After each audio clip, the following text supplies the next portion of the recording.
अल्लाह रब जलील के बाबरकत नाम से जो दिलों के भेद खूब जानता है, सामाईन और नाजरीन को मोहम्मद आमिर हजूर का सलाम कबूल हो। दोस्तान ग्रामी कदर, दुआ ज़हरा के हवाले से गुफ्तगू करनी है और चंद ऐसी बातें और चंद ऐसे हक़ाइक़ आपके सामने बयान करने हैं जो आज से पहले इस केस के हवाले से कभी भी सोशल मीडिया की जीनत नहीं बन सके। आपने जब से ये केस शुरू हुआ है देखा होगा कि सोशल मीडिया के जो लोग हैं उन्होंने अपनी रोज़ी रोटी के लिए और चंद व्यूज़ के लिए इस केस को इतना हवा दी है कि जनाब हर तरफ इसकी गूंज मच गई है। बहुत सारे लोगों ने दुआ ज़हरा को हीरो बना के और मजलूम साबित करने की जो है ना वो कोशिश की है।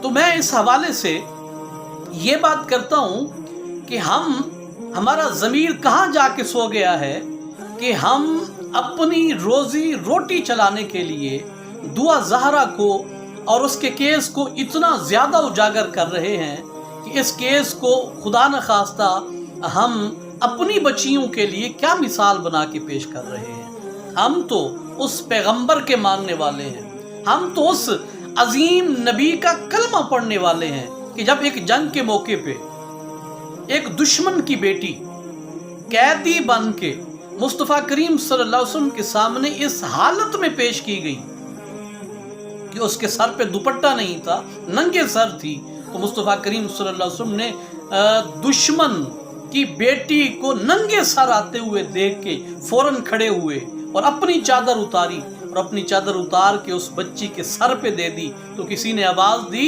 ये तो दुश्मन की बेटी है, आप दुश्मन की बेटी के सर पे चादर दे रहे हैं। तो मुस्तफ़ा करीम सल्लल्लाहु अलैहि वसल्लम ने, रहमतुल लिल आलमीन नबी ने, इखलाक वाले मेरे अजीम शान नबी ने जो जुमले बोले वो जुमले सुनिए। मुस्तफ़ा करीम सल्लल्लाहु अलैहि वसल्लम ने फरमाया, ओ सवाल करने वाले, बेटी तो बेटी होती है, चाहे वो दुश्मन की क्यों ना हो।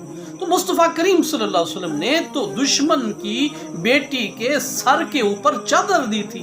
हम अपनी रोज़ी रोटी चलाने के लिए जनाब अपनी बच्चियों की इज्जतों को उछालते हैं। कभी हमारे मीडिया पे मुख्तारा माई के तज़किरे होते हैं, कभी हमारे मीडिया पे जनाब दुआ ज़हरा के तज़किरे होते हैं, कभी हमारे मीडिया पे जनाब मलाला यूसुफ़ज़ई के तज़किरे होते हैं। तो क्या ये सब कुछ बयान करके हम अपने इस्लाम का नाम रोशन कर रहे हैं या अपने मुल्क का नाम रोशन कर रहे हैं? अपने व्यूज़ के लिए, अपने चैनल के लिए, अपनी रोज़ी रोटी के लिए। और याद रखिए, एक जुमला मैंने अगले दिन पढ़ा था कहीं जगह पे कि ये कुफ़ार का वतीरा था कि रोज़ी रोटी कमाने के लिए वो औरत को हथियार बनाते थे, औरत की तस्वीरों का सहारा लेते थे। ये कुफ़ार का वतीरा था। और हम मुसलमान होके दुआ ज़हरा के केस को जनाब रोज़ाना, आज दुआ ज़हरा ने ये कर दिया, आज दुआ ज़हरा ने ये कर दिया, आज वो इस तरह उठी, आज वो इस तरह सोई। हमने एक जनाब मीडिया पे खाइब क्रिएट की हुई है। ये कि हम किस चीज़ का सबूत पेश कर रहे हैं। और इस सब को देख के आपने कभी सोचा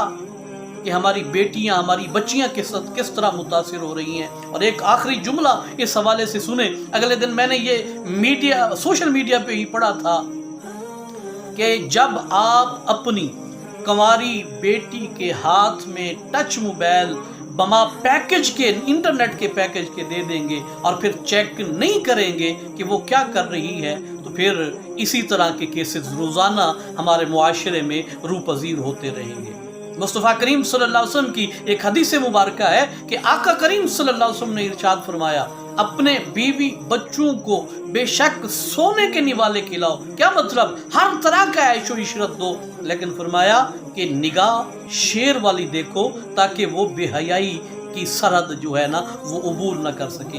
तो हम उनके लाड में आके उनसे प्यार जताने के लिए मोबाइल भी दे देते हैं, पैकेज भी लगा देते हैं और फिर कहते हैं जनाब हमारे बच्चे इस तरह नहीं हैं। तो फिर पता तब चलता है जब इस तरह दुआ ज़हरा की तरह के मामलात हमारे मुआशरे में ज़रूर होते हैं। मेरी इस वीडियो का मौजू आपको कैसा लगा, वीडियो कैसी लगी ज़रूर बताइएगा, अपनी राय से ज़रूर आगाह कीजिएगा। अपना ढेर सा ख्याल रखिएगा। नई वीडियो मिलेंगे, तब तक के लिए मुझे इजाज़त दीजिए। अस्सलामु अलैकुम वरहमतुल्लाहि वबरकातुहू।